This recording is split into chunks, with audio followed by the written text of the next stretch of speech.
ये सामने बटेरे खड़े हैं थोड़े ते ये उस्ताद केरी शे है उस्ताद केरी शे ये गिरने न उमरे ते ये तितर बैठे थे ये कबूतर हैं ये उतले खाने तोते पैन ये बैन नस्ल वाले तोते बैठे हैं ते ये छोटियां तोतियां बहुत खूबसूरत हैं तो दिखाने हैं ये देखो बहुत ही ज़्यादा खूबसूरत हैं बिरा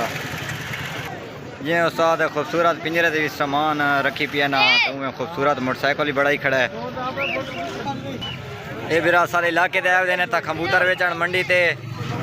चूची गिद्दी खड़ा मिस्री ये सामने पिंजरा भरा पे कबूतर का विचेंदे खड़े हैं ते ये कबूतर सामने ला थोड़ी दिखे ने बहुत खूबसूरत है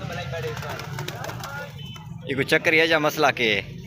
ये कबूतर है को साथ बहुत खूबसूरत कबूतर है ते बे कबूतर ना भेड़ गए 10 बहुत गरम है बिरा ये कबूतर देखो लगे कबूतर इन ते बहुत खूबसूरत कबूतर इन एक कबूतर सामने वाला देखो बहुत खूबसूरत है बिरा बहुत खूबसूरत है ना साल मैं पता कौन इन्हें ना सरीली है बहुत खूबसूरत कबूतर है बिरा बहुत सोना जी हाँ बिल्कुल बेशक ते बहुत स्लेटी रंगे पैन उस्ताद बिरा सिक्को या कबूतर है देखो मालिक दे वाला कोल आंदा है उड़ांदा खड़ा है ते मेरे ख्याल है छोटे इलाकों को पाला उसे इन्हें काफ़ी ज़्यादा मुहब्बत है साथ एक कबूतर देखो माशाल्लाह वो सुने ते सामने छोटा बच्चा बैठा है पिंजरे च भरू पैन वो तो चिट्टी जोड़ी बैठी है तो बहुत ज़्यादा खूबसूरत है बिरा ते बे तले पिंजरे च पैन